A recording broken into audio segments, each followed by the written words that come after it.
Assalamualaikum warahmatullahi wabarakatuh. Salam dan bahagia Bapak Ibu guru hebat. Di kesempatan ini, saya akan berbagi mengenai aksi nyata modul 1.4 diseminasi budaya positif ISDN 007 Tandiarlo. Untuk itu, nonton terus video selanjutnya.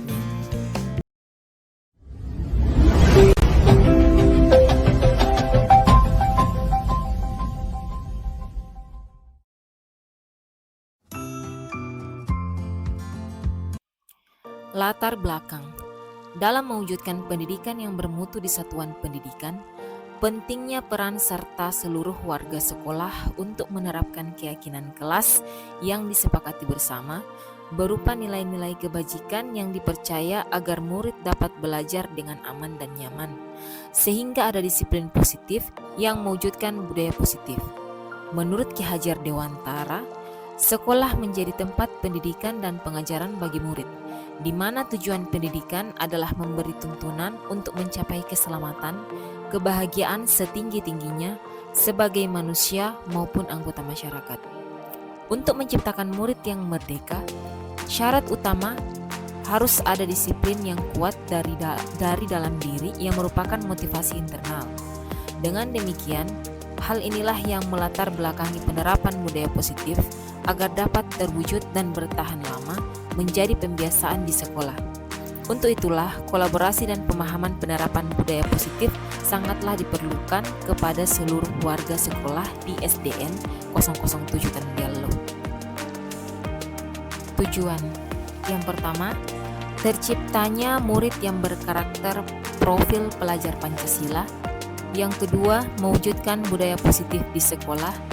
Yang ketiga, menumbuhkan murid yang mandiri dan bertanggung jawab. Yang keempat, tercipta lingkungan sekolah yang positif, aman, dan nyaman. Tolak ukur yang pertama, terwujudnya disiplin yang kuat dari seluruh warga sekolah. Yang kedua, terciptanya budaya positif sehingga sekolah tertib, aman, dan nyaman. Yang ketiga, adanya kolaborasi seluruh warga sekolah dalam menyelesaikan masalah. Yang keempat, siswa mampu mandiri dan bertanggung jawab terhadap masalah yang dihadapi. Dan yang terakhir, siswa yang mampu meyakini dan menyusun keyakinan kelas dan menghormati bersama. Lini masa tindakan yang pertama, memberikan pemahaman tentang keyakinan kelas. Yang kedua, membentuk keyakinan kelas bersama siswa. Yang ketiga, menyetujui keyakinan dan menyepakati. Yang keempat, memasang keyakinan kelas di ruang kelas. Yang kelima, mempraktikkan segitiga restitusi. Yang keenam, meminta izin kepala sekolah untuk melakukan sosialisasi. Yang ketujuh, melakukan pelaksanaan sosialisasi kepada seluruh warga sekolah. Dan yang terakhir, melanjutkan secara konsisten kesepakatan kelas, keyakinan, dan restitusi untuk kedepannya di SDN 007 Tandiarlo. Dukungan yang dibutuhkan. Yang pertama, dukungan dari seluruh warga sekolah, baik itu kepala sekolah, murid, guru, dan tenaga kependidikan untuk menerapkan budaya positif. Dan yang kedua, dukungan sarana prasarana penerapan budaya positif dapat berupa ruangan aman dan nyaman, laptop, dan lain-lain.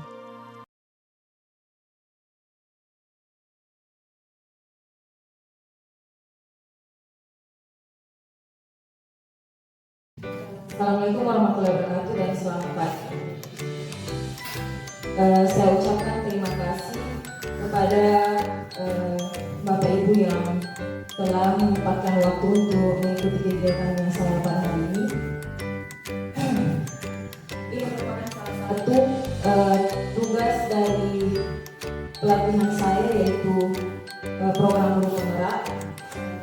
Saya diminta untuk mengimplementasikan pemahaman saya terkait budaya positif yang telah saya pahami, kemudian disosialisasikan kepada rekan dan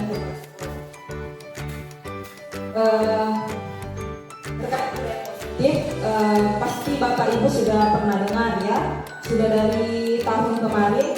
Kemudian pernah juga ada datang pengawas ke sini, ke NOSU.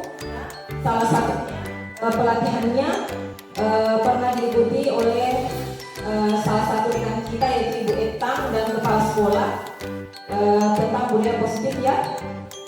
Kemarin proyek dan budaya positif ya.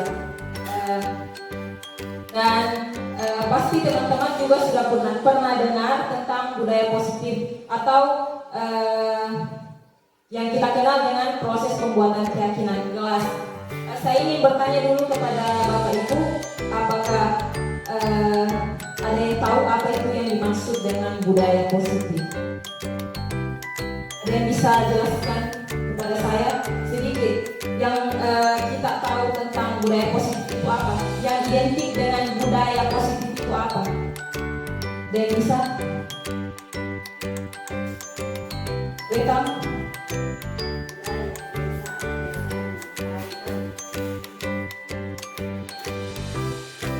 Ada yang positif yaitu kebiasaan-kebiasaan atau yang baik. Halnya kami setiap pagi dan masih banyak lagi.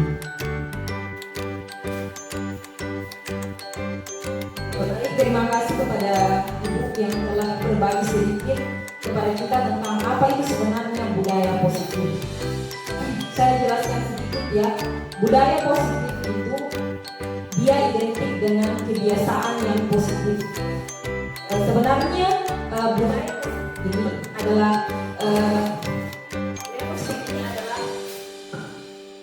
budaya positif ini adalah sebuah hal, bukan hal yang baru ya.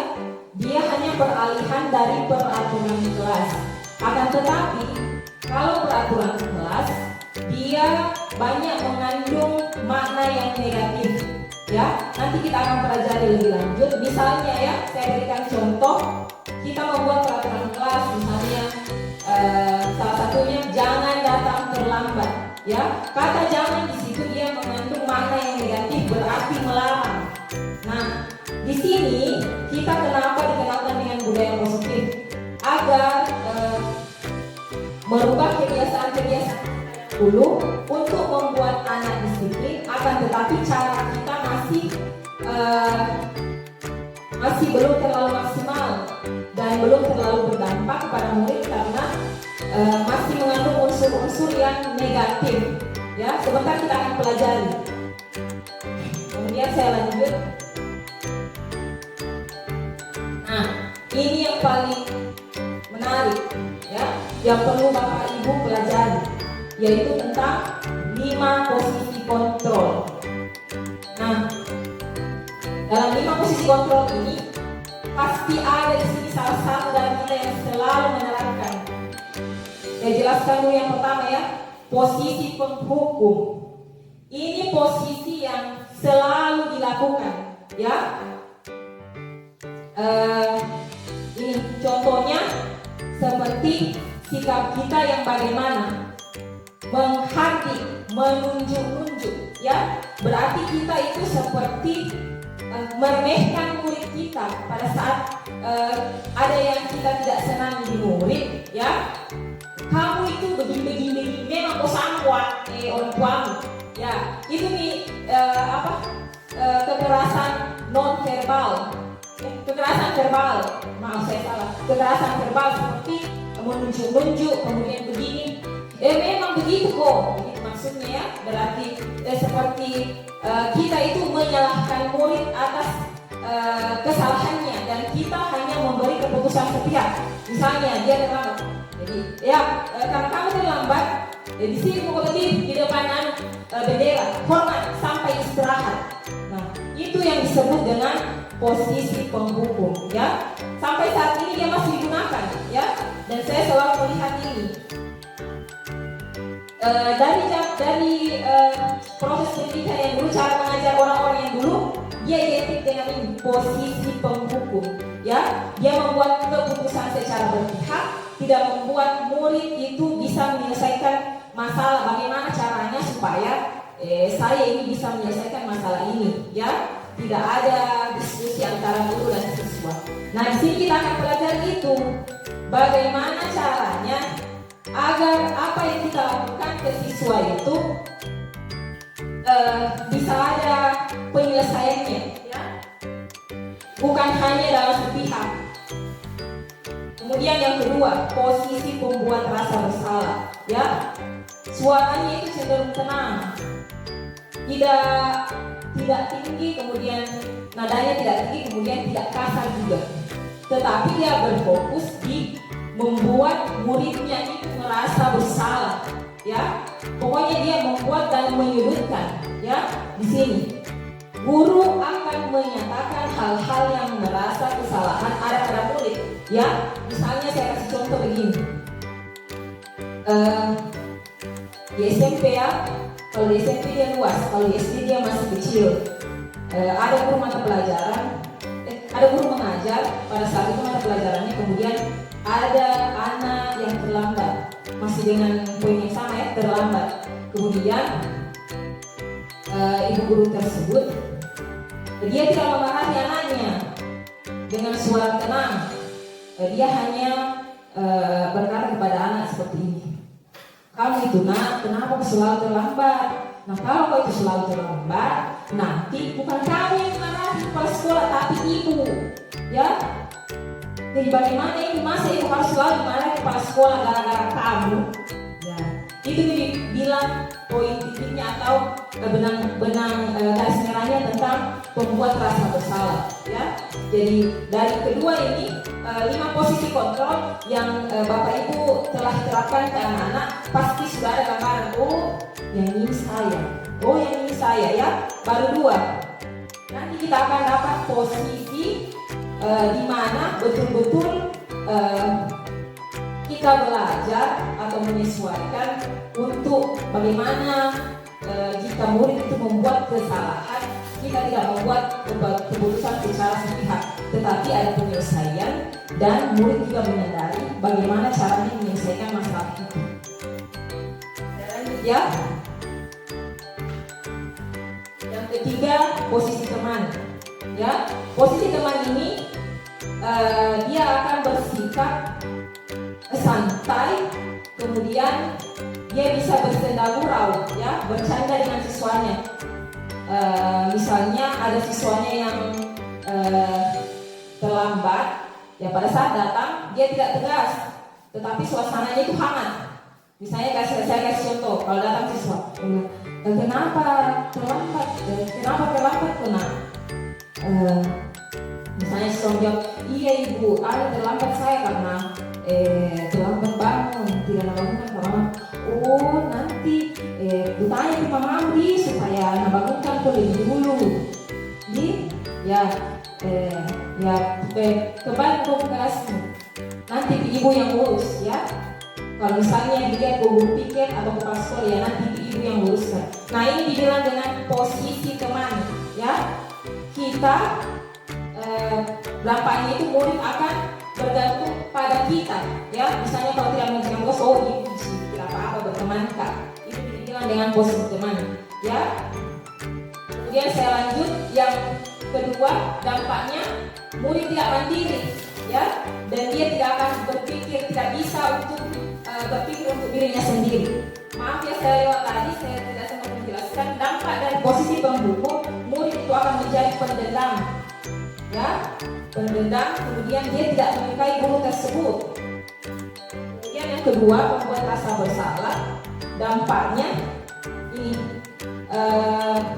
murid itu akan rendah diri, ya, tingkat kepercayaan dirinya itu akan sangat kurang, ya.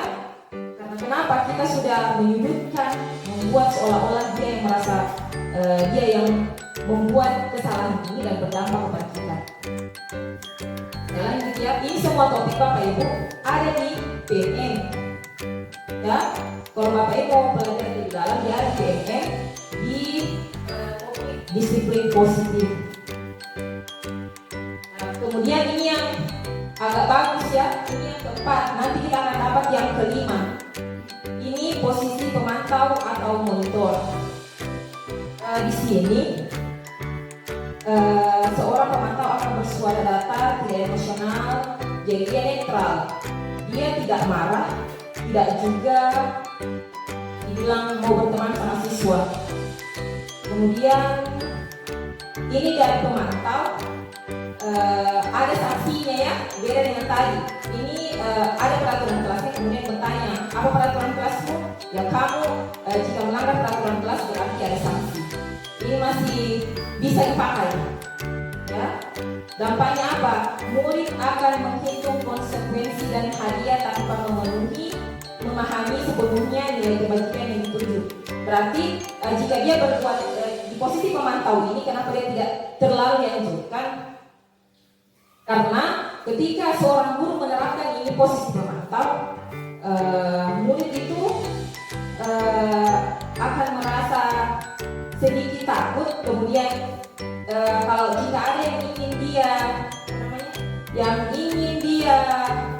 kerjakan, dia itu harus ada imbalannya atau ada hadiahnya. Nah, ini dia masuk di posisi pemantau atau monitor.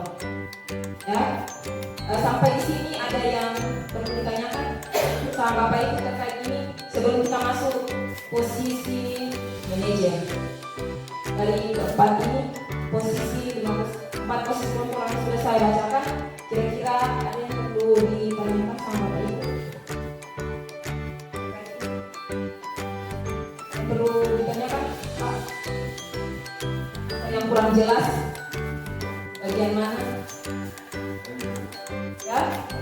Ya kita lanjut ya. Kita lanjut di posisi yang direkomendasikan ya. Kita sebagai guru. Di sini ada posisi manajer ya. Ini posisi manajer.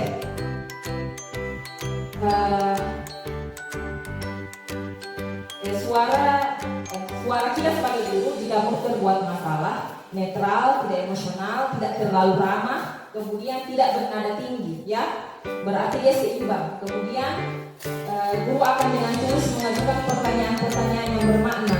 Jadi nanti itu jika murid berbuat salah, ada namanya tahap segitiga restitusi. Itu dia masuk di posisi manajer. Bagaimana cara kita menerapkan ini posisi manajer? Ada yang dibilang dengan tahap segitiga restitusi ya. Yang mana itu tahap segitiga restitusi? Apa itu segitiga restitusi? Segitiga restitusi adalah sebuah pendekatan disiplin positif yang membantu individu, terutama anak-anak, untuk memahami konsekuensi tindakan mereka, belajar dari kesalahan. Artinya apa? Dari kesalahan yang mereka buat akan ada kesepakatan antara guru dan siswa ya, bagaimana mencari jalan keluar ya, bukan menyalahkan ke anak. Jadi dia bertanya kepada siswanya, ya ini kesalahanmu, jadi bagaimana caranya ini nanti ke depannya, solusinya seperti apa. Jadi kita pun menawarkan ke siswa ya. Ini segitiga restitusi, saya jelaskan ya. Segitiga restitusi ada 3 tahapnya ya. Yang pertama ini menstabilkan identitas ya. Menstabilkan identitas ini Bapak Ibu, cara tak komunikasi dengan siswa ya. Bagaimana kita komunikasi dengan siswa agar siswa itu tidak merasa bersalah ya. Kita akan pancing dia dengan pernyataan-pernyataan yang membuat dia termotivasi agar dia bisa memperbaiki kesalahannya ya.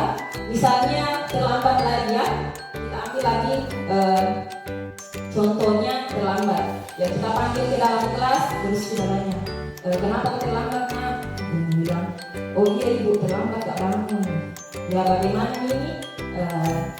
Gak apa-apa ya, gak apa-apa. Ibu membuat kesalahan itu hal yang wajar. Ibu juga pernah ya. Jadi itu gurunya dia berposisi seolah-olah dia memberi penguatan kepada siswa bahwa membuat kesalahan itu hal yang wajar, akan tetapi kedepannya tidak diulangi lagi ya. Ini kita bisa pakai misalnya pernyataannya dengan mari kita bicarakan apa yang terjadi, artinya didiskusikan kesalahannya ya. Kemudian yang kedua, validasi tindakan yang salah. Nah, di validasi tindakan yang salah ini kita akan mencari solusi bagaimana untuk memperbaiki kesalahannya ya. Misalnya dari yang terlambat tadi ya, kita kan di sini kan siswanya misalnya terlambat masuk di tahap kedua, bagaimana caranya kita untuk memvalidasi tindakan yang salah? Artinya kita bertanya kepada siswa, kenapa kamu terlambat ya?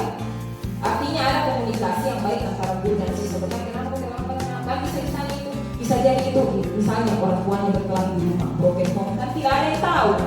Kita kan hanya guru yang ada di sekolah yang bisa memantau dia di sekolah, bukan yang bisa memantau dia 24 jam. Jadi kita tidak bisa menghakimi apapun kesalahan yang dia lakukan. Harus ada komunikasi yang baik sama siswa supaya siswa ini tingkat kepercayaan dirinya tidak kurang. Bagaimana caranya bisa menjawab kenapa kau terlambat? Baru menjawab, memang kamu itu selalu terlambat begini dan seterusnya. Bagaimana siswa masih kepada kita alasannya kenapa terlambat? Misalnya orang tuanya keluar kota, siswanya sakit ibu.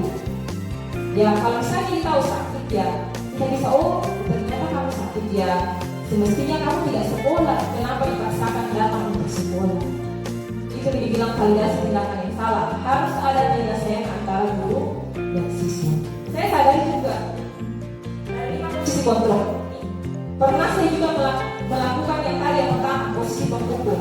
Nah dari ilmu yang saya dapatkan ini, saya akan belajar untuk beradaptasi dengan cara menyelesaikan masalah. Kenapa? Karena kita adalah seorang guru, ya. Sudah bukan saatnya lagi kita mendidik anak dengan pakai cara-cara yang militer. Kita harus mengikuti ini. Kenapa?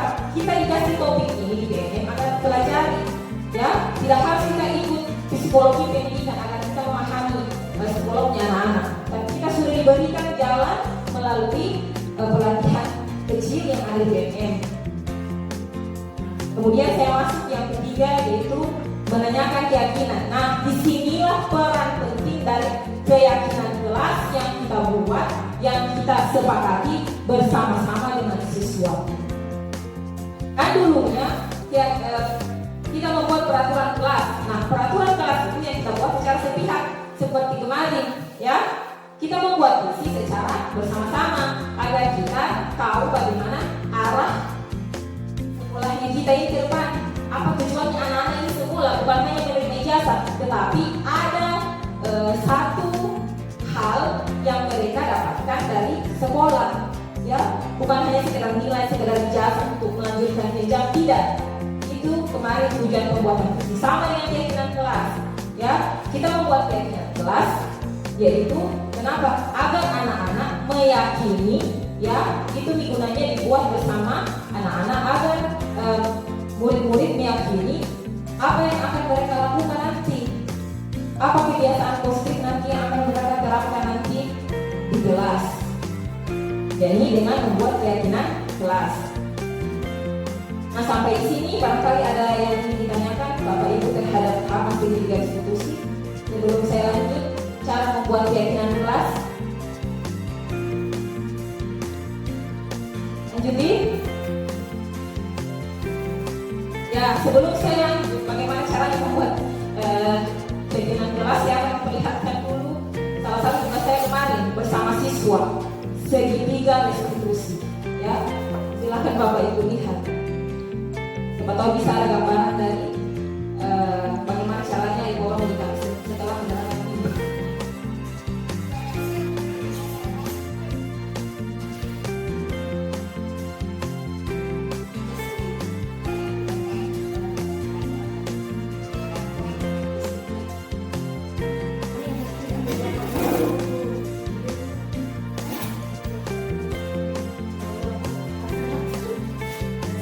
Bapak Ibu minta maaf karena mati lampu jadi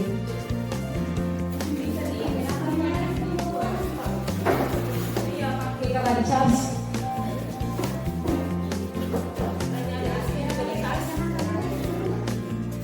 Iya mati duluan terus saja.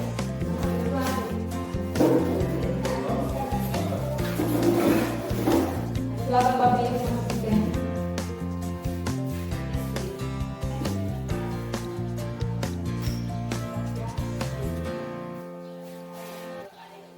Ya, Nah ini dibilang, nah ini yang dimaksud dengan menstabilkan identitas ya. Yang pertama, hal pertama.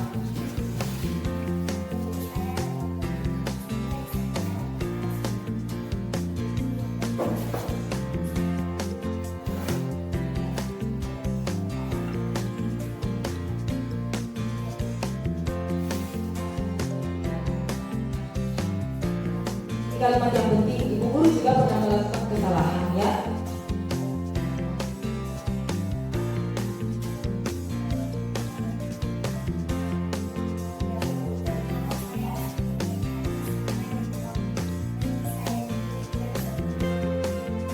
Jadi ya itu gurunya yang konfirmasi kenapa dia terlambat.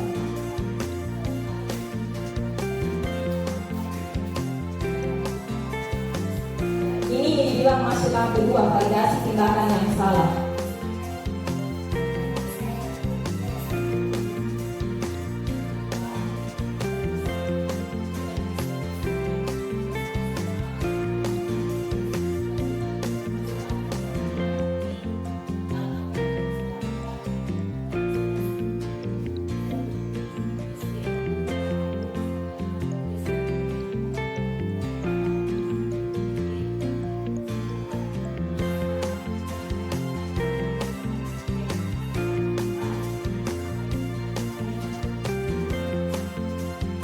Ini masuk tahap ketiga ya, mencocokkan dengan keyakinan kelas.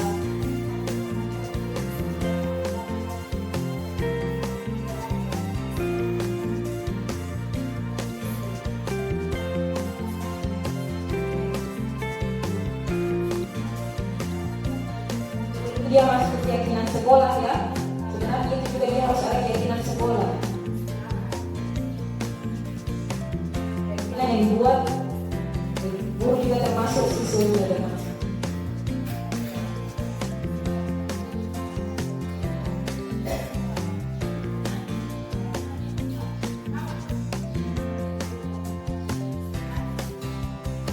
Guru menyampaikan manfaatnya jika dia tidur lebih awal. Jadi konfirmasi.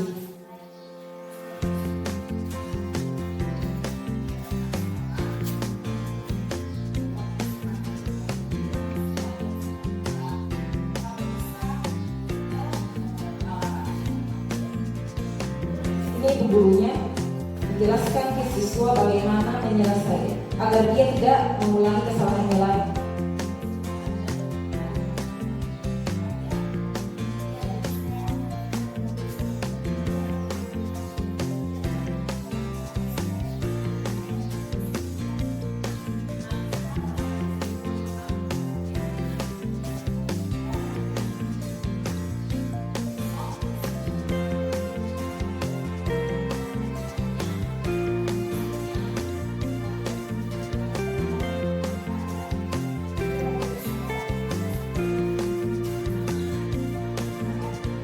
Dan inilah contoh tahap segitiga institusi ya Bapak Ibu. Barangkali ada pertanyaan di benaknya Bapak Ibu yang ingin ditanyakan kepada saya mengenai ini segitiga institusi. Ada yang perlu ditanyakan? Tadi ya, saya akan memberikan pernyataan saja. Kemarin setelah kita mengikuti sesi diskusi, ada yang bertanya, bagaimana jika anak tersebut berkali-kali direstitusi akan tetapi tidak pernah sadar. Jadi pada saat itu instruktur menjawab, segitiga restitusi itu dia bisa dilakukan dengan 3 kali, ya.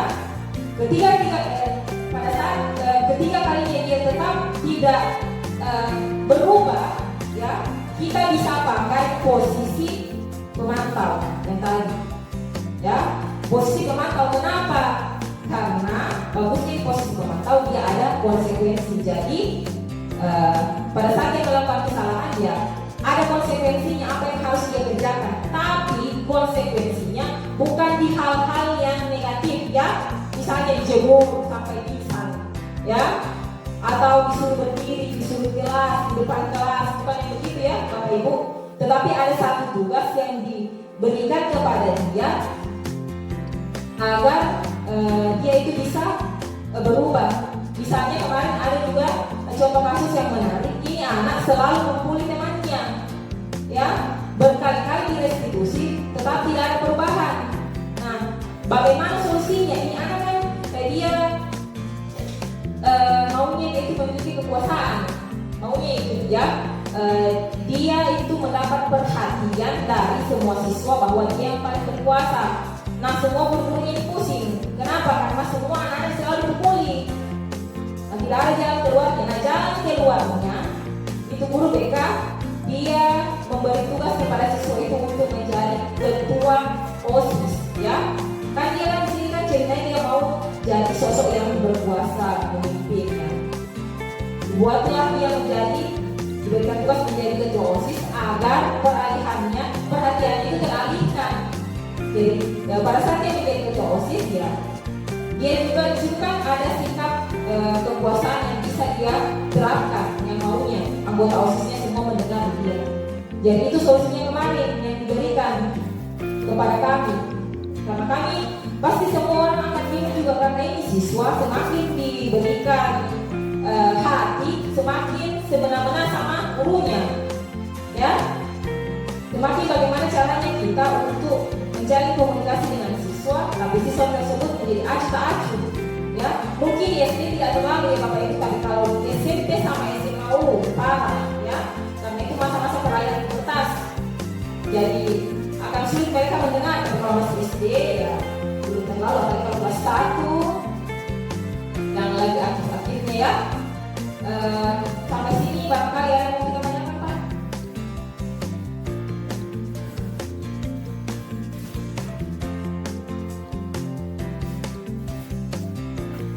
Terima kasih kesempatan atas apa yang disampaikan oleh Ibu di posisi kontrol dengan segitiga institusi.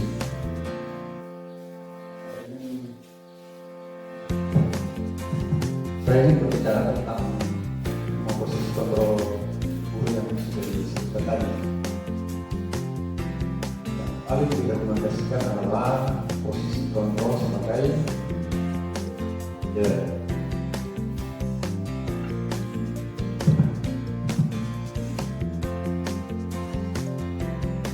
Saya memahami bahwa tidak semua guru itu dilahirkan untuk menjadi manajer. Itu kan ada juga merupakan pasar keuangan. Semua guru dilahirkan untuk menjadi manajer, dan tidak semua guru itu bisa memposisikan diri sebagai seorang manajer. Kalau dalam semuanya dengan ini, saya ingin bertanyakan tentang keberadaan guru BK di sekolah. Artinya ketika guru ini bertindak sebagai manajer, lalu di mana lagi perannya seorang guru BK yang ada di sekolah itu? Kita seperti itu. Terima kasih.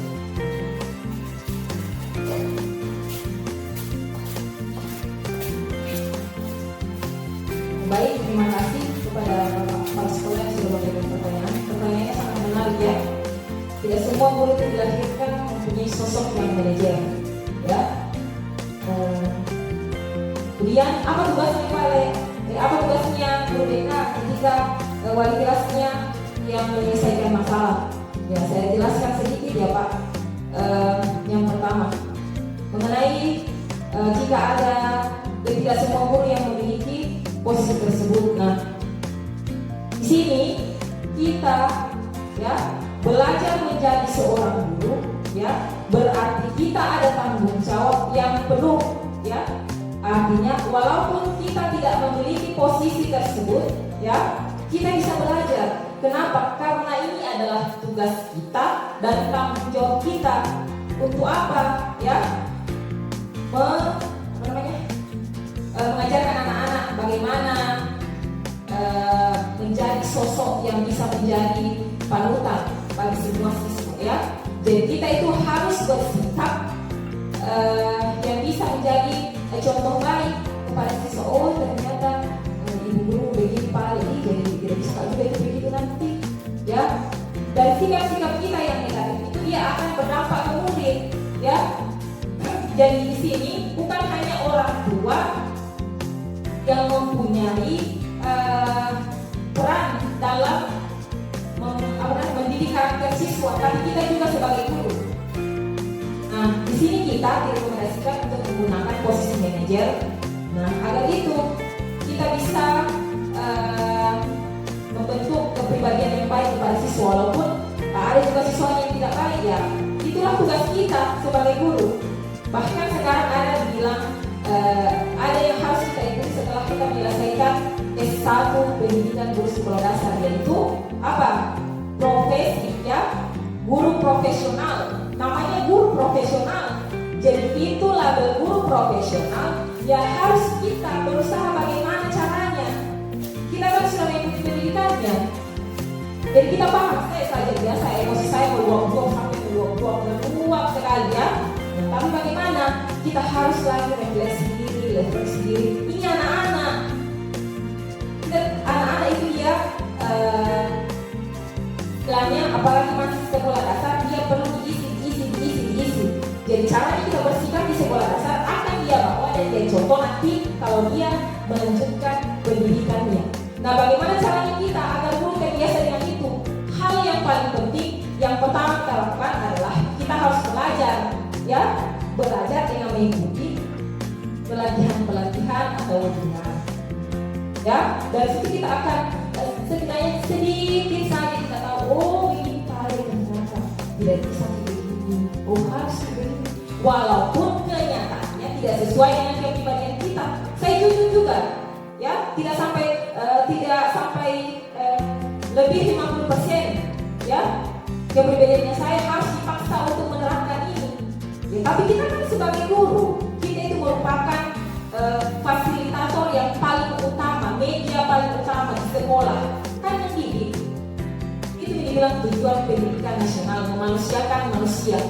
Ya, memanusiakan manusia dari segi apa? Karakternya yang paling penting, kemudian pengetahuannya juga. Jadi hal yang paling kecil agar kita memahami ini, walaupun kita tidak mempunyai jiwa manajer, kita harus belajar pelan-pelan. Karena itu adalah tanggung jawab kita, ya. Tugas kita sebagai guru. Ya, bukan hanya memaksa bagaimana caranya ini anak-anak kita, tidak. Ya, bagaimana caranya kita bersikap kepada siswa dan siswa juga bisa mencontoh. Oh, ternyata paling tidak bisa begini. Oh, begini ya. Kalau dibilang saya juga tidak sesuai, tapi mau apa? Kita kan sebagai seorang guru. Apalagi kalau sudah yang profesional, oh tidak bisa. Harus. Kalau saya dulu ikut pendidikan 1 tahun, tatap muka. Kita diajarkan bagaimana itu jiwanya anak-anak, caranya menyikapi anak-anak. Walaupun sebenarnya yang saya terapkan ke anak saya berbeda, ya. Tapi ini kan di sekolah merupakan tanggung jawab kita, ya. Tidak bisa bilang tidak tahu, ya. Nah, itu saya kira jawaban dari saya Pak mengenai yang pertama, pertanyaan yang pertama. Kemudian yang kedua mengenai apa fungsinya merdeka jika kita dalam menerapkan ini, ya. Yang paling sebenarnya yang paling mempunyai peran untuk menerapkan harusnya adalah merdeka, ya. Saya rasa mereka juga sudah mempelajari kita lebih dahulu sebelum kita ini wali kelas, jadi dianjurkan untuk mempelajari posisi ini. Nah, akan tetapi ya sebaiknya apalagi di sekolah kita kan tidak ada guru BK, ya. Kenapa ini diajarkan kepada kita ya? Saya kasih contoh kecil, misalnya seperti ini. Di sekolah kita tidak ada guru BK, di SD tidak ada guru BK ya. Itu gunanya kita mempelajari 5 posisi kontrol. Ya, kita juga berperan. Salah satu peran yang guru BK kita ambil, ya. Karena kan banyak guru di banyak sekolah dasar yang tidak mempunyai guru BK. Saya kira itu Pak, bagaimana Pak, barangkali ada yang perlu ditambahkan.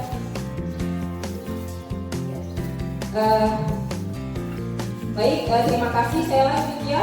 sebenarnya ini mau belajar bagaimana caranya membuat keyakinan kelas. Akan tetapi di Lampung, jadi saya pakai skill saja. Saya kasih contoh ya. Kemarin saya buat keyakinan kelas sama anak-anak. Nah, saya jelaskan ya, barangkali juga bisa tangkap. Saya hanya membacakan saja. Ini kemarin peraturan kelas ya. Cara membuat peraturan kelas adalah kita mengingat kembali ada berapa, cara membuat keyakinan kelas adalah tahap pertama. Kita mengingat kembali ada berapa peraturan kelas kita di kelas ya. Kalau saya kemarin setelah saya rampungkan dan bertanya kepada anak, ternyata ada 11 ya. Ada 11 peraturan yang saya buat di kelas itu ya. Saya bacakan ya. Yang pertama, semoga Bapak Ibu bisa tangkap. Yang pertama yaitu tidak datang terlambat. Kemudian tugas harus selesai tepat waktu. Kemudian yang ketiga, jangan buka tugas piket. Keempat, tidak ribut pada jam pelajaran. Kelima, tidak membuang sampah sembarangan. Keenam, memperhatikan kebersihan meja guru. Kemudian yang ketujuh, menata kembali buku-buku ketika selesai dipakai. Kemudian yang berikut, tidak mengeluarkan mainan pada jam pelajaran. Yang kesembilan, tidak mengolok-olok orang yang sedang berbicara. Yang kesepuluh, tidak mengganggu teman yang belum menyelesaikan tugas. Yang kesebelas, mengembalikan barang teman ketika selesai dipakai. Nah, inilah peraturan kelas yang saya terapkan selama ini di kelas. Nah, setelah adanya formasi baru, perubahan baru dari peraturan kelas, kita harus buat ke keyakinan kelas ya. Nah, keyakinan kelas itu dia tidak bisa terlalu banyak. Tujuannya apa? Agar anak-anak itu ingat, yang mudah ingat dengan apa keyakinan kelas kita. Jadi kalau misalnya dia berbuat salah, ya apa keyakinan kelas kita? Jadi tanya, jadi mereka ingat. Nah, bagaimana caranya? Dari ke-11 ini saya kasih contoh ya, peraturan kelas yang sudah saya bacakan tadi, kita klasifikasikan, kita kelompokkan mana yang termasuk di keamanan, mana yang termasuk di kebersihan, ya, mana yang termasuk di kualitas diri, yang menunjukkan kualitas diri, ya, mana yang termasuk di menghargai teman. Nah, jadi saya kemarin sama anak-anak saya klasifikasikan, yaitu tidak datang terlambat, tugas yang harus selesai tepat waktu, dan tidak melupakan tugas tiket. Itu saya buatkan satu kalimat positif, yaitu menunjukkan kualitas diri ya. Dan kalau menunjukkan kualitas diri ya berarti dia harus menunjukkan kualitas dirinya yang bagus, dan itu tidak terlambat ya, mengerjakan tugas tiket. Jadi itu memiliki kualitas diri yang baik. Nah, jadi saya masukkan kemarin kualitas diri. Jadi saya kemarin bikin hanya 3 keyakinan kelas, karena kan sudah dikelompokkan.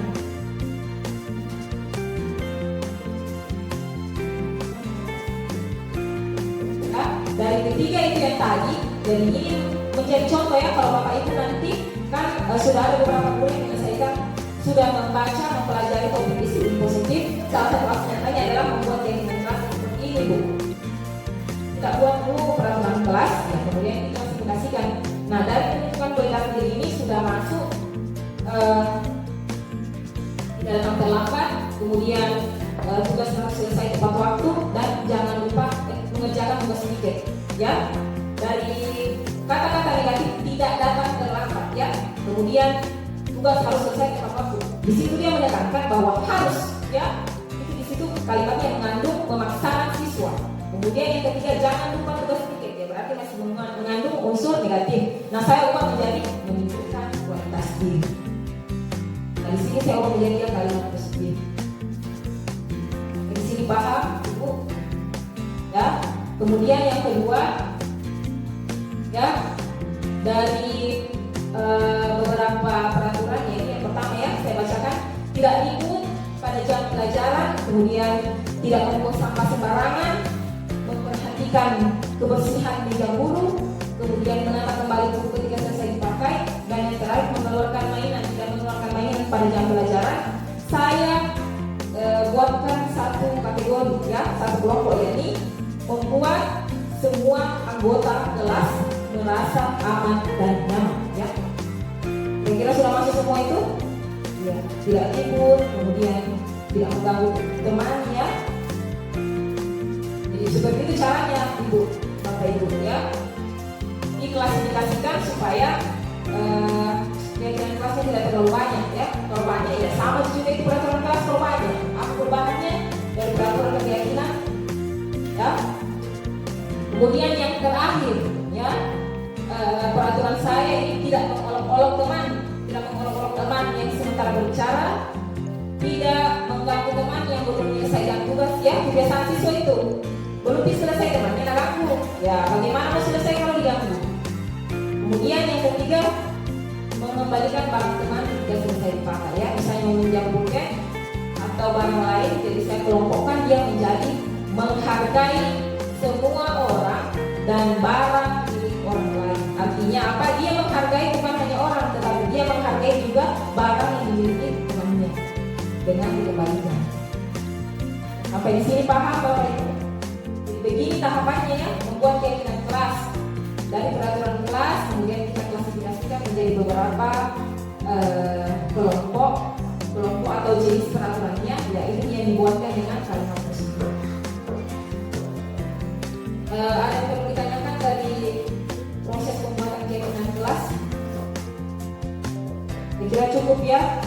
Nah, ini yang terakhir, ya. Setelah dibuat, ya, didesain. Kenapa didesain? Karena mau ditempel di kelas, ya. Nanti kita akan lanjut bagaimana caranya membuat desain keyakinan kelas. Tapi saya rasa Bapak Ibu sudah pernah membuat sendiri, ya. Dia menggunakan Canva. Sebenarnya saya bisa tampilkan, tapi tidak bisa tampilkan karena mati lampu, ya. Jadi itu di Canva, bagaimana caranya bikin key desainnya, ya. Kalau saya juga jelaskan, tidak terlalu jelas karena tidak ada tampilan. Jadi nanti saya kasih gambar kecil saja. Kalau buka di Canva, ada itu kotak kecil yang ditulis cari atau bahasa Inggris search. Ya, klik di situ, klik misalnya keyakinan kelas. Tapi ada juga sudah ada keyakinan kelas di situ. Kalau mau kita klik, tapi kan bisa diedit, bisa dimasukkan dengan keyakinan kelas yang sudah kita buat. Saya kira sampai di situ untuk pembuatan keyakinan kelas dan desainnya. Sebenarnya masih diajarkan sih bagaimana caranya mendesain. Sebenarnya satu halaman, tapi apa daya karena mati lampu, ya. Jadi untuk pembahasan kita pada hari ini, jadi tentang budaya positif, banyak yang kita dapat dari sini, ya. Saya juga belajar, ya. Kemudian saya juga minta maaf apabila ada kalimat-kalimat yang membuat Bapak Ibu tersinggung, ya. Masih ada yang tersinggung, ya. Karena kali ini berkaitan dengan proses kontrol. Saya hanya memberikan pemahaman saya seri cerita tentang proses kontrol, ya. Jadi kita itu bisa sadar ternyata di sini kita balik, di sini, sebaiknya seperti ini, ya. Itu gunanya kita ini guru penggerak adalah berbagi apa yang kita punya, berbagi hal-hal positif agar bisa diterapkan sama teman-teman. Ini dibilang guru penggerak, ya, menggerakkan, ya, bergerak dan menggerakkan, ya. Artinya apa yang kita tahu, hal yang positif, apa yang kita tahu bukan hanya disimpan sendiri untuk kepentingan sendiri, tetapi dibagikan kepada Bapak Ibu, ya. Barangkali ada yang perlu ditanyakan sampai di sini, Ibu. Kita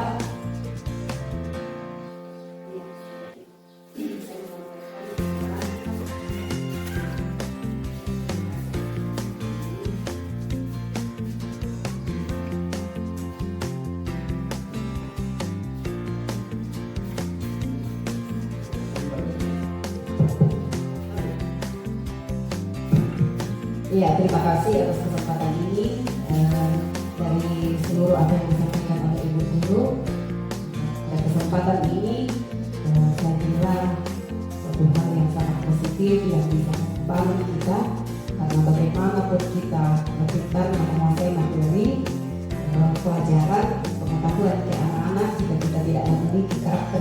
baik.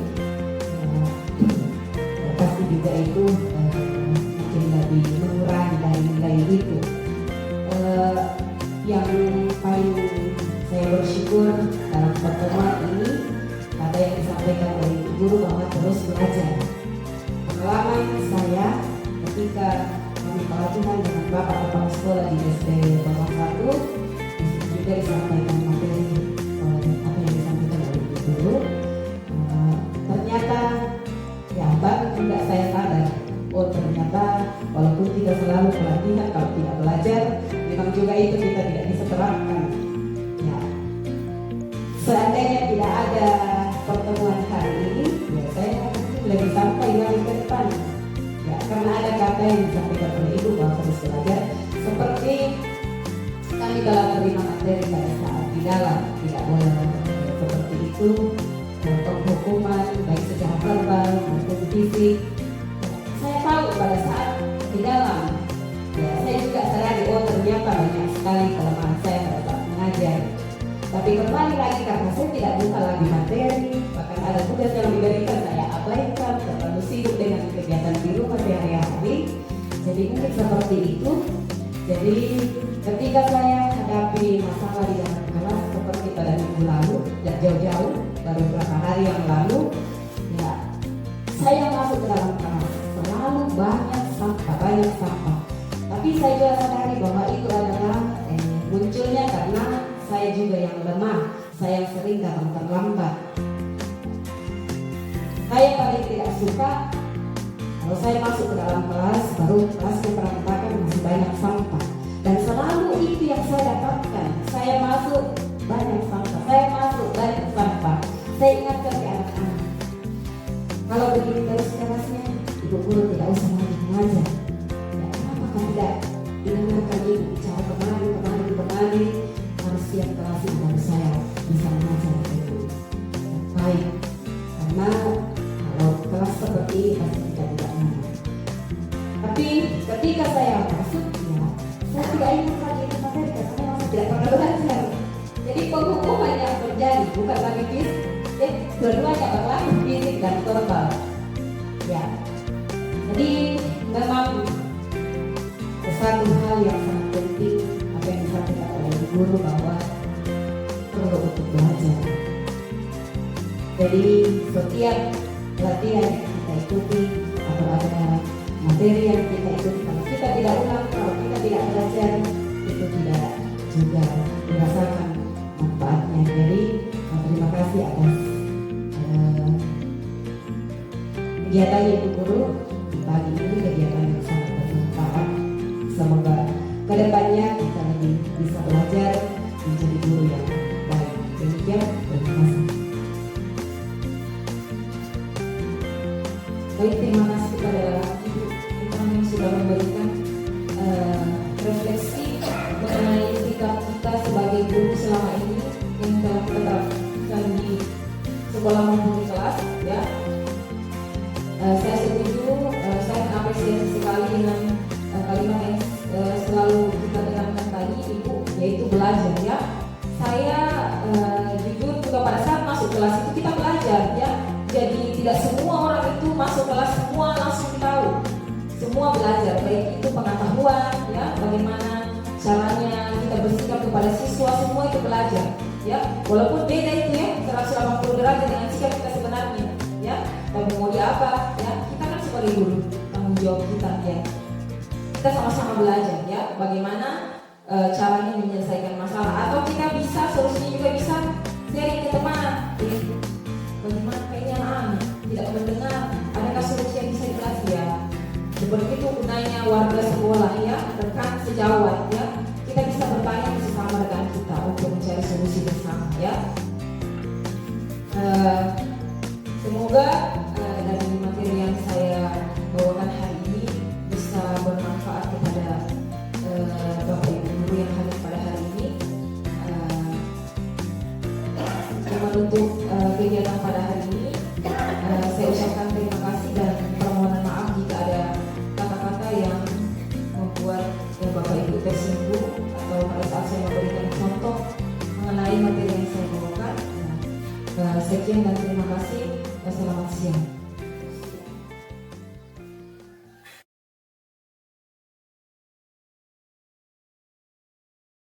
Selamat pagi anak-anak.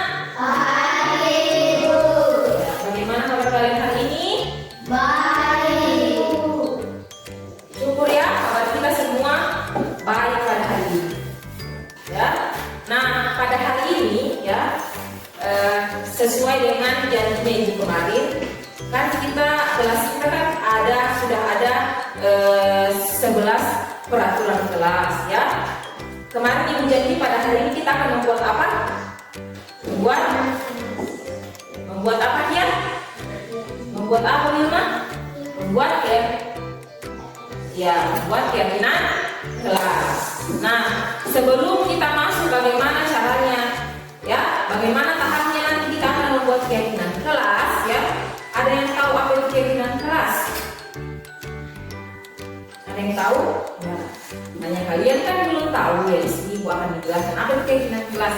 Keyakinan kelas itu adalah ya pembiasaan sikap disiplin positif yang nantinya kalian akan terapkan di dalam kelas ya. Tapi sebelum Ibu masuk di pembuatan keyakinan kelas ya, kita menyanyi dulu ya, supaya tidak mengantuk ya. Jadi semua ke depan sini dulu. Di perempuan di depan sini, laki-laki di sini. Ya, laki-laki bisa di sini. Di sini, di sini. Ya. Kan kita kemarin kan pastinya kalian sudah tahu lagu-lagunya ya. Tangan ke atas, bunga hitam ya. Tapi Ibu akan bantu lagi dengan iringan lagu supaya kalian lebih bersemangat ya. Ke atas bunga hitam, tangan ke samping burungnya terbang, tangan ke depan ikan berenang, duduk yang rapi siap berdoa, takut-takutan tangan diputar, gulung-gulung tangan digulung, ular melingkar di pagar bundar, kanan kiri atas bawah siap berdoa, satu jari kanan satu jari kiri gabung menjadi dua jembatan panjang, dua jari kanan dua jari kiri gabung menjadi empat, dua kali tiga jari kanan tiga jari kiri gabung menjadi buat menara tinggi, empat jari kanan empat jari kiri gabung menjadi delapan, buat lima kiri, lima jari kanan lima jari kiri gabung menjadi 10, siap berdoa. Oke, sudah ya, selesai. Oke, selesai ya. Oke, sekarang tepuk tangan untuk kita semua dulu ya. Silakan kembali ke tempat duduknya. Nah, setelah ini kan semua sudah relax ya, tidak ada yang mengantuk ya. Kalian juga sudah tahu apa saja peraturan kelas kita ya. Coba Ibu ingin bertanya dulu. Tidak perlu disebutkan semua ya. Salah satunya saja atau 5 ya, sebentar tapi baru kita tempelkan di sini ada berapa keyakinan peraturan kelas kita. Coba angkat tangan siapa yang tahu, ada yang tahu peraturan kelas kita? Gisel, apa peraturan kelas kita? Apa Gisel? Apa? Tidak? Ya, tidak membuat sampah sembarangan. Ada lagi? Edo. Oh, Edo. Menghargai orang yang berbicara. Ada lagi? Siapa? Ya, Kia. Kenapa Kia? Membuat keyakinan kelas ya. Sekarang kita membuat keyakinan kelas. Siapa apa ya? Boleh. Siapa lagi? Kian. Ya, Kian. Apa? Ya, datang tepat waktu.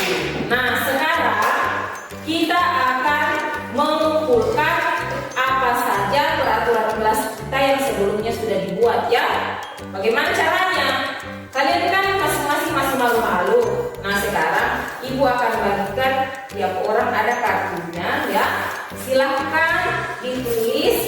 karena ini semua tidak menjawab ya. Masih ada beberapa yang tidak ingat atau lupa apa saya peraturan kelas kita. Nah, agar kita lebih ingat lagi ya apa saya peraturan kelas kita, Ibu akan bagikan ya tiap orang kertas, ya silahkan dijawab di situ. Minimal satu orang menjawab satu peraturan ya. Ibu akan bagikan dulu. Yang ditulis, ingat ya, yang ditulis yang di sini, bukan yang ada lemnya. Ini dipakai untuk dinempel. Jadi bukan di sini menulis lem, ya, bukan di sini menulis ya, tapi di depan sini. Hah?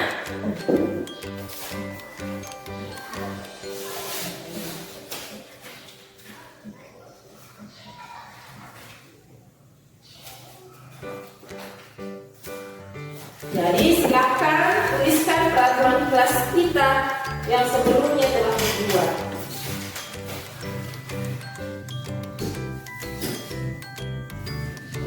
Ya, pasti kalian ingat, masih tidak ingat, ya? Pasti diingat. Kenapa? Karena selalu kita terapkan di kelas dan sudah pernah dibuat. Ya, silakan ditulis dulu, ya. Kemudian setelah ditulis secara bergantian tempel di depan ya. Ya silakan ditulis. Silakan ditulis dulu peraturan kelas kita.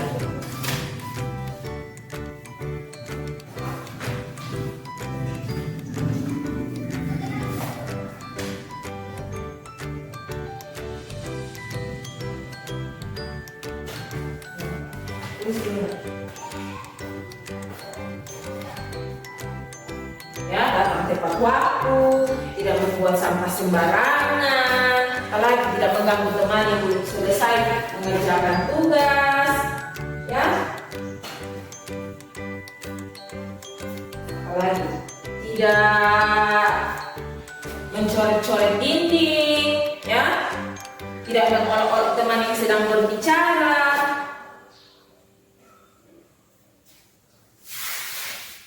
Apalagi masa sudah dilupa, pasti ingat ya.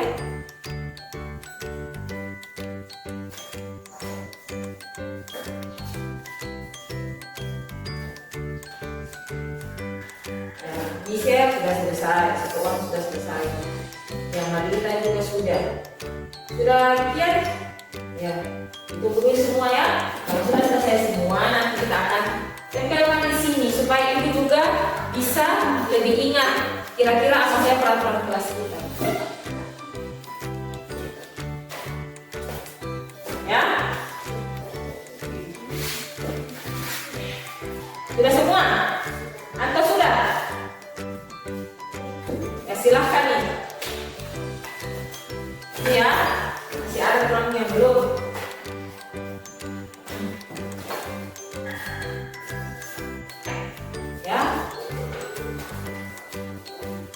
Sudah ya toh?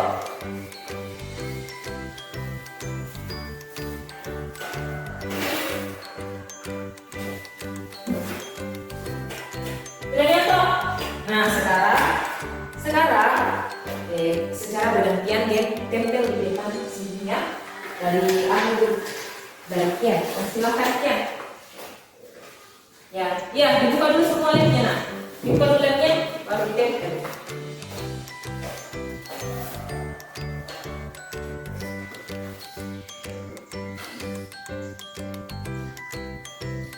Sudah nih? Ya, bagian dulu. Ya, supaya kita akan mengingat kembali apa sih itu peraturan kelas kita. Ya silakan Kian.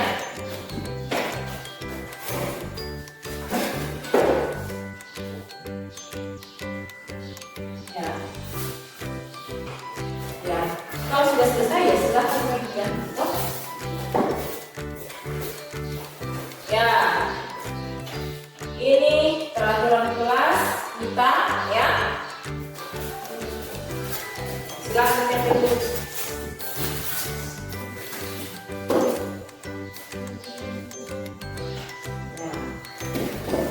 Lagi siapa? Michelle.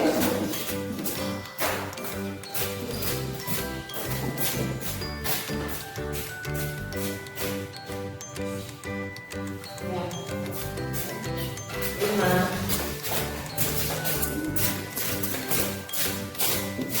Sudah 5 ya. 5 orang menempel, sudah terdapat 2, 4, 6, 8, 9 peraturan kelas ya. Mana lagi? Ya.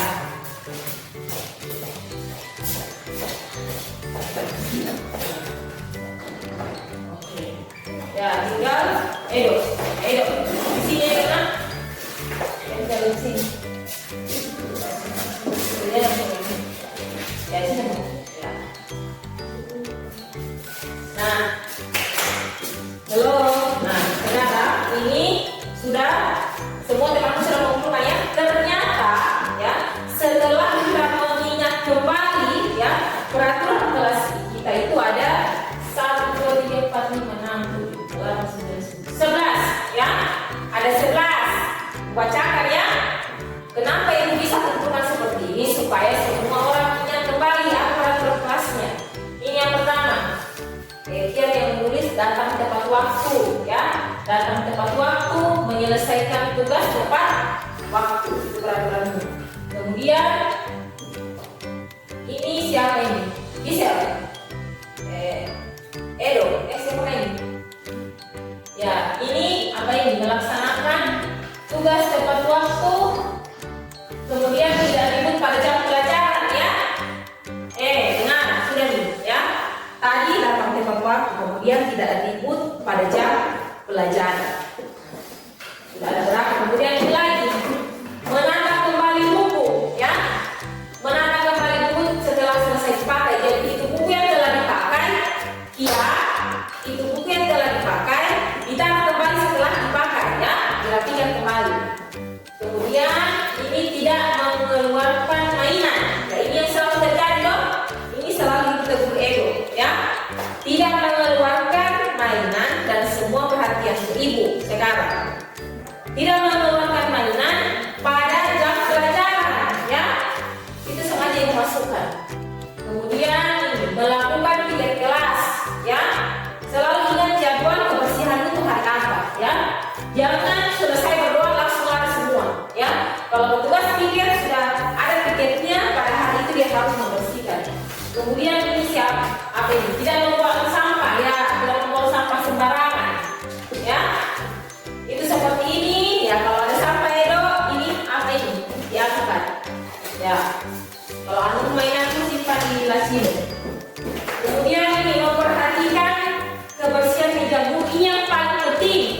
Kebersihannya meja ibu ya, diperhatikan itu sudah bersih tidak, dibersihkan taplak mejanya, dirapikan ya. Usahakan sebelum ibu masuk saudara. Kemudian yang terakhir apa ini? Peduli dengan teman. Apa dibilang peduli dengan teman ya? Kalau ada teman yang tidak ada pulpennya bisa dipinjamkan, tapi dengan catatan orang yang dipinjamkan juga setelah itu mengembalikan ya. Nah, benar. Dari peraturan kelas yang kita buat, ini dibilang akan dibuat keyakinan kelas ya. Kenapa harus keyakinan kelas ibu? Karena ini semua dia mengandung kata negatif ya, makna yang negatif. Kenapa? Di sini ada kata tidak boleh ribut pada jam pelajaran ya. Tidak boleh ribut, ada kata tidak ya. Itu yang akan kita ubah menjadi kalimat positif. Itu kalimat positif masuk di mana? Di keyakinan kelas ya. Misalnya kasih contoh yang ini. Datang tepat waktu, kemudian menyelesaikan tugas tepat waktu, dia masuk di mana? Coba kalian lihat, masuk di mana? Kualitas diri. Ya, kualitas diri ya. Jadi kita akan tunjukkan di situ datang tepat waktu, mengerjakan tugas tepat waktu, dia masuk di kualitas diri. Apa itu artinya kualitas diri? Ya, berarti kamu akan menjadi orang yang lebih baik lagi. Ya. Kemudian ini ada lagi tidak membuang sampah sembarangan. Membersihkan kebersihan meja guru, tidak membuang sampah sembarangan, membersihkan meja guru, tidak ribut. Dia masuk di mana ini? Dia termasuk di mana? Di aman dan nyaman ya. Jadi kalian kalau tidak membuang sampah sembarangan, tidak ribut ya, berarti itu termasuk di mana?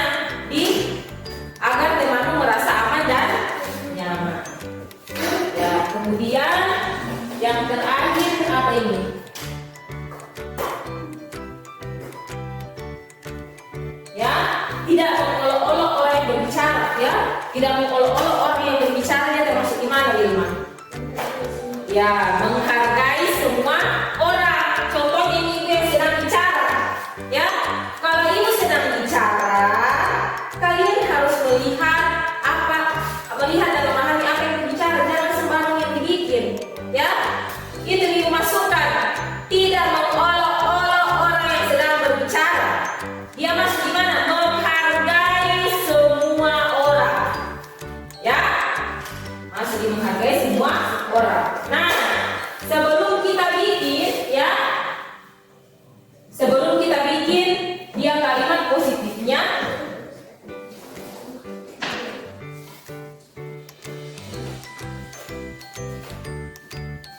Ya, sebelum kita bikin kalimat positifnya, ibu mau nyanyi dulu sama-sama, nah. Namanya ice cream. Ada kata dengar begini? Aram sam sam, guli guli guli guli guli ram sam sam. Tahu sih? Pernah dengar? Aram sam sam, guli guli guli guli guli ram sam sam. Arali guli guli guli guli guli ram sam sam. Ya, yang maju semua di depan. Jadi seperti tadi. Sudah jawaban ya, karena ini yang terakhir. Dari kalian sebelumnya pernah dengar vlog yang tadi aram sam sam? Ya, kita ulang ya. Oke, 1, 2, 3. Aram sam sam. Aram, oh 2 kali ya? Itu salah, bukan 1 kali. Oke, 1, 2, 3. Aram sam sam, aram sam sam, guli guli guli guli guli ram sam sam. 1 kali dong, ram sam sam. Ulangi ya, ulangi. 1, 2, 3. Aram sam sam, aram sam sam, guli guli guli guli guli ram sam sam. Aram sam sam, aram sam sam, guli guli guli guli guli ram sam sam. Arali guli guli guli guli guli ram sam sam. Arali guli guli guli guli guli ram sam sam. Oke, kita ulang dulu kita selesai. Coba kita kasih dulu kalian. Ya. Kita sudah masuk di sesi terakhir ya, yaitu mengubah kalimat yang tadi negatif yang berkata tidak jangan diubah menjadi kalimat yang negatif diubah menjadi kalimat yang apa ayo? Yang positif ya. Diubah menjadi kalimat yang apa? Yang positif. Nah, kita sudah sepakat tadi ya. Dia sudah masuk di 3. Ada tadi kita sudah kelompokkan semua tadi peraturan menjadi 3 keyakinan kelas ya. Yang pertama apa? Yang pertama kualitas apa? Kualitas diri ya. Yang pertama menunjukkan kualitas diri ya. Menunjukkan kualitas diri. Nah, yang kedua apa tadi?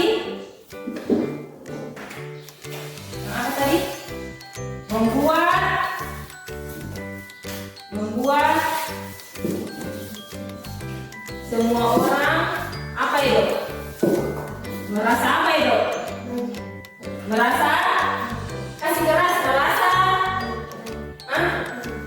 aman dan nyaman. Kasih keras sudah merasa? Ya, merasa aman dan nyaman. Merasa aman dan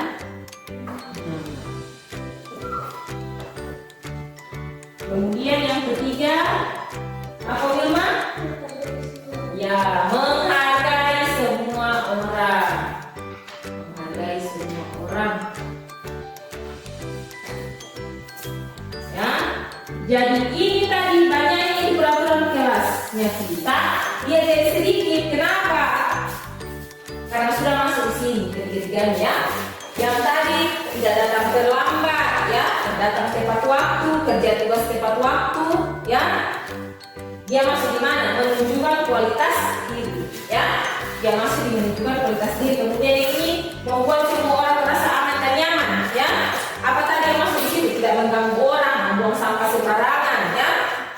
mengganggu teman yang sementara belajar, ya, mengeluarkan mainan pada saat jam pelajaran, itu mengganggu orang, ya, mengganggu orang. Ya dia masuk di sini, membuat semua orang merasa aman dan sudah masuk di sini, ya.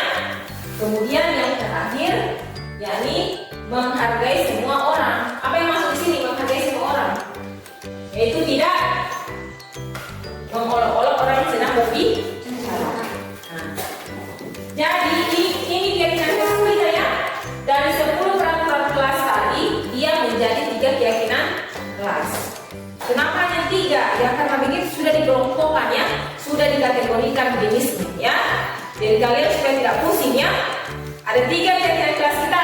Ini pertanyaan sekali lagi. Yang pertama apa tadi? Menunjukkan kasih keras suaramu. Kasih keras suaramu semua. Yang pertama tadi apa? Ya, menunjukkan kualitas diri. Kemudian yang kedua, ya, membuat semua orang merasa aman dan nyaman. Yang ketiga apa? Menghargai semua orang. Jadi bisa diingat, ya, bisa dipahami. Kenapa? Karena hanya 3. Di situ sudah masuk semua peraturan kelas yang selama ini kalian terapkan, ya. Jadi karena sudah ada 3 keyakinan kelas kita, jadi misi kita hari ini sudah selesai, yaitu membuat keyakinan kelas. Nah sekarang rapikan semua bangku, bersiap-siap berdoa dan pulang ke rumah masing-masing, ya. Sekian dan terima kasih. Selamat siang.